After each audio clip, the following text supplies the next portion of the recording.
Kia ora everyone, welcome back to Season 2, Episode 8 of Coffee Chats with Mo and Bro. This is my sister.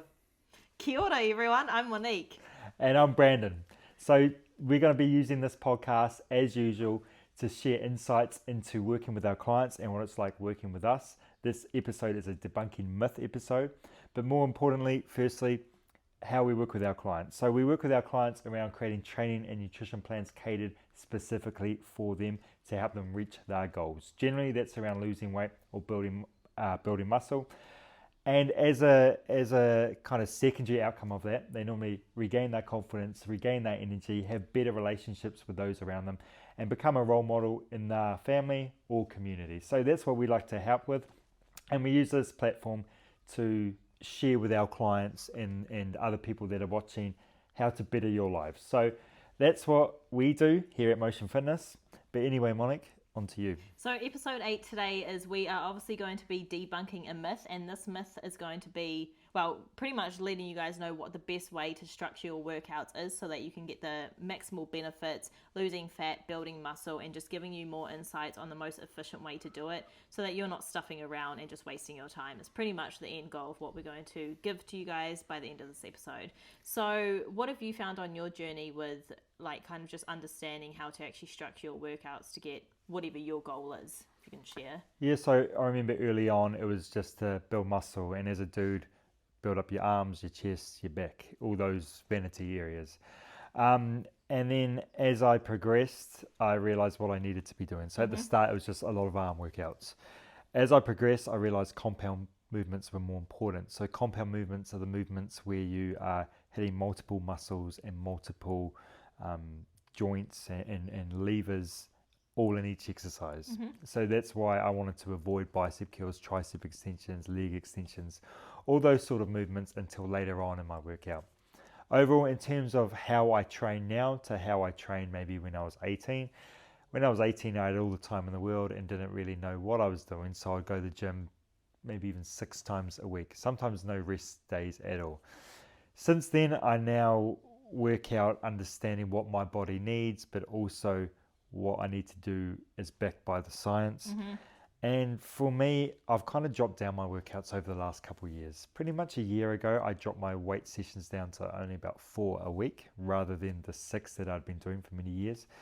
And in saying that, I think my physique changed in a good way. Yeah.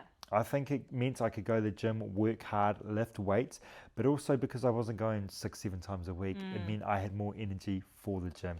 It also meant I had more energy to do other things. I realized, there's not many hours in the day to have hobbies and do stuff. If you've got a full-time job, then you go to the gym, then you got family or got to cook your meals, there's not much spare time. But now going to the gym 4 times a week has kind of meant I can now do other things, see other people, go for walks, do anything else other than the gym. And nothing's really changed in terms of my physique. It also means I can get out and do maybe some more cardio activities, whether that means go for a swim, a run, play tennis. You can just do anything else, and it kind of breaks up your training. So that's what's worked for me. That's how my training's changed. Yeah. How about you? How do you structure your workouts, and how have the results been with the structuring that you do? Years ago, I think what women were trying to target, and myself included, was just like skinny. Yeah. And I think over the years it's evolved to just, there's more information online, and although some of it is confusing, it was kind of transforming more into, building muscle and toning up. So I went from doing I was a dance background, so not much weight training at all, and just getting more of that skinny look. But then over the years, I actually understood how important it is to weight training. To the weight training, mainly to do with osteoporosis and just like making sure that your bone density is as dense as it can be, because the older we get, the more bone density you lose. So that's super important. And I didn't realize that at the start of my journey, but now knowing that, I now really prioritize weight training. And I'm similar to you. When I first got into weight training, I would do like 5 times a week. Now, to be honest with you, I do 3, sometimes 4. But when I go to the gym, I'm pushing myself. Like always trying to aim for progressive overload. Yes, some sessions I don't get it, but I'm absolutely trying to aim for it.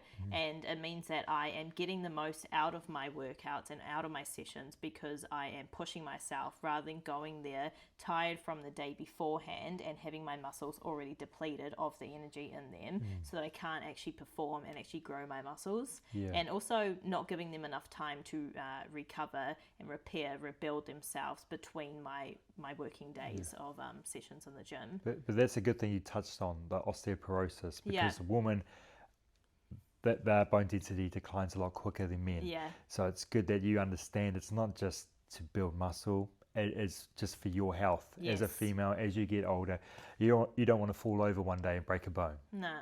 But it's like you touched on as well. Like, yes, I think if people initially come on, and this is touching on like women, when they come on board with me, they're like, I want to build on my confidence and I want to look better and I want to look in the mirror and be happy.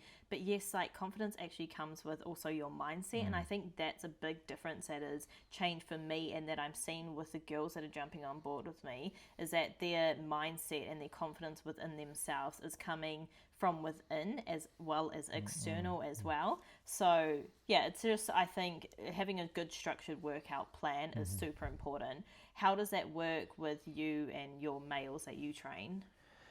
Yeah, so as I was saying, like they normally come on, might want to focus on a certain muscle group to build it up. One thing I want to share with all you dudes out there is the importance of training legs. So it's so common for dudes, you know, we don't think of legs as being a dominant muscle feature of us. And that's okay. You don't need legs if you don't want to. You don't need legs. Well, muscular legs. But what I will say to you is you want to increase your testosterone, you want to build your muscle mass, and you're going to do it quicker if you are focusing on legs. If you are training your legs, are the biggest muscles in your body. There's the biggest release of just natural testosterone. So your muscles are going to grow, which is going to then translate to other areas of your body. So if you want a bigger chest or bigger shoulders, hit those legs as well. Even just one workout a week is enough. Ideally, you want to be hitting each muscle group twice a week. But for the sake of legs, if you hate doing them, at least once a week. But in terms of other muscle groups, training twice a week is most beneficial. So how I like to structure my clients' workouts, it depends if they want to go 2 times, 3 times, 4 times, or 5 times. Will determine how their workouts are done. If you're going 2 or even 3 times a week, I'd probably do more full body workouts. When you start looking into the 4 to 5 times a week, that's when you can break it down. But I stay away from the bro split. So this is another important thing. If you do chest on Monday, shoulders on Tuesday, back on Wednesday, legs on Thursday, freaking, what's the last one? Abs, yeah, whatever on Friday. You're not hitting each muscle group twice a week. So even if you are going to gym 5 times, more of a push day, chest, shoulders, triceps, back day with some traps and biceps, and then a lower body day, and sort of repeat that process, is going to give you more protein synthesis, which means building muscle quicker than just 1 day a week. So, and that's for natural lifters. Okay, I need to be very clear on that. If you're someone like me, not using gear and just wanting to improve your physique, that split is going to work better for you. Okay, so it might work different for those on gear, on steroids, but if you're natural, that would be the best way of doing it. Nice. So how about you and your girls? How do you, what experiences do you have? So I think a lot of females, like the hourglass figure is very much in at the moment. So what I would recommend is to focus on compound lifts and mainly focusing on, like, you want to get a bigger kind of top upper body section, so you want to be focusing on that and narrowing down your waist and then increasing your glute size, so your leg size, and that's going to give you that hourglass look. So the way to do that, obviously depending on how you are looking with your measurements and everything at the moment, is usually to drop your body fat percentage to at least get that kind of like toned indent in the waistline, and then focusing on building muscle, particularly with the upper back and then with the glutes as well, to give you that look. So with my training with my females is depending on their goals and what they're trying to, focus on, I'll look at that, but it's always making sure the compound lifts come first with the isolation, and then, like we touched on in another episode of ours, doing the cardio after, steady state cardio that they enjoy, but making sure that their structure is structured so that they're actually going to get maximal benefits. I also give a nutrition plan like we do to all of our clients, and letting them know what the great times are to be, well, the right times I should say, to be eating the meals would be. Like carbs are really important to give us energy, so we want to make sure we're having the right carbs before our workout, so that when we are following our workout plan, you're getting the energy you need, as well as focusing on them afterwards to put the energy back in, and then the protein to build. So having protein within like an hour gap of a workout is super beneficial as well. So yeah, a structured workout plan is super important, and compound, isolation, zone 2 workouts, everything like that is what I usually focus on with the females. Awesome. Well, that wraps us up for this episode of Debunking Myths. We hope that's helped solve your problems and how to structure workouts to get results as quickly as you possibly can. If you've got any questions, drop them below, or follow us on our links, Motion Fitness, Brandon Motion, and that's Monique Motion. So thank you for watching this one. And we'll see you in next week for episode 9. Episode 9. Yeah, I'm losing track. See you then. See you.